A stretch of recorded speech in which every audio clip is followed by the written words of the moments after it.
Home values up $13,000 a month. Let's have a look. Hello everyone, Florian.Heise here and welcome to another episode of HeiseSays. Grab your stein of coffee. Let's have a look at this article from realestate.com.au. Hobart home values rise at rapid pace to reach a new high. Fantastic. Originally from the Mercury.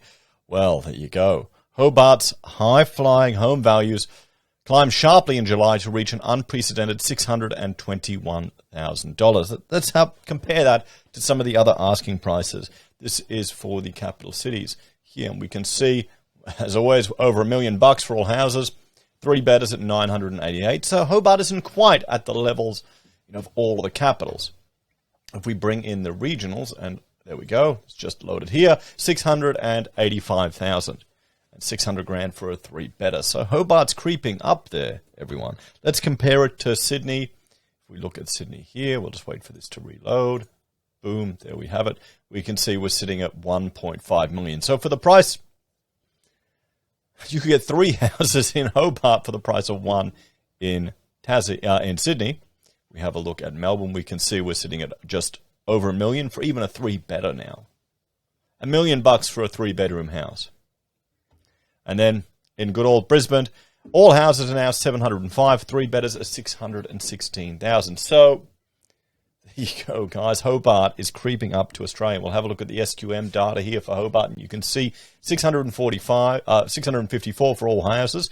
Different data to the stuff we're looking at the article here, but you can see that growth. Look at that growth since 2017, everyone. I remember going down to Tasmania for work and I was quite jealous of the people living in Lonnie, how much cheaper it was than Brisbane. It was really quite frustrating. But there you go. So it's over $130,000 more than the same time last year. So $130,000 increase in property. Now, you've got to remember, the median wage in Australia is about $55,000. The average is about $60,000. If we look here at the household or wage growth, guys, it's not keeping up. Not by any measure. And if you're sitting earning as a household over $2,000 a week, $100,000 a year, sure, it's a bit painful. It's still more than your wage. But if you're on the lowest rung, or even normal, you're not reaching it. You're not getting anywhere near this. This is why people are going into property and not into anything else. Why start a business? Why do this? Why do that? Why take on any risk?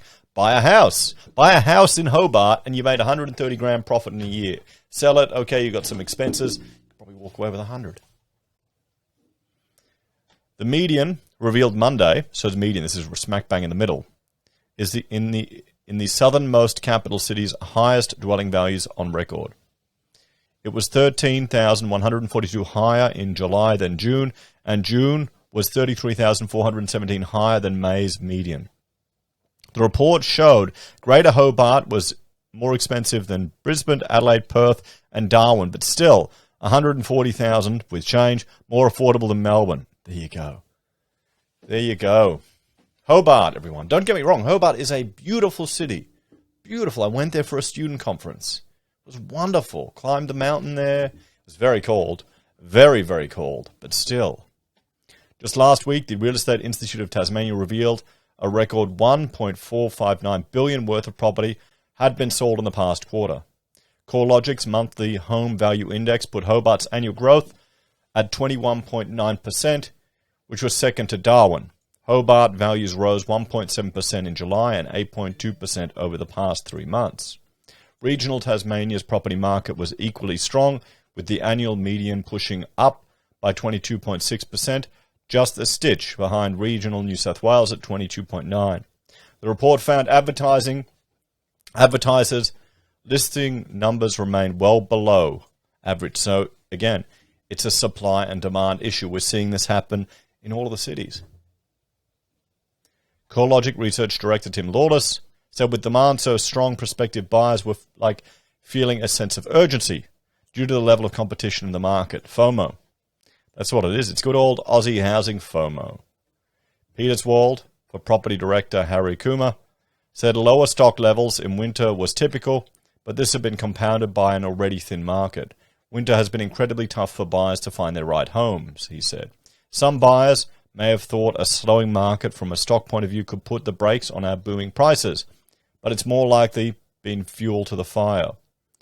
Mr. Kuma described the one-year jump from 486,000 to 621,000 as unreal. That's looking at it like that, that just seems utterly insane.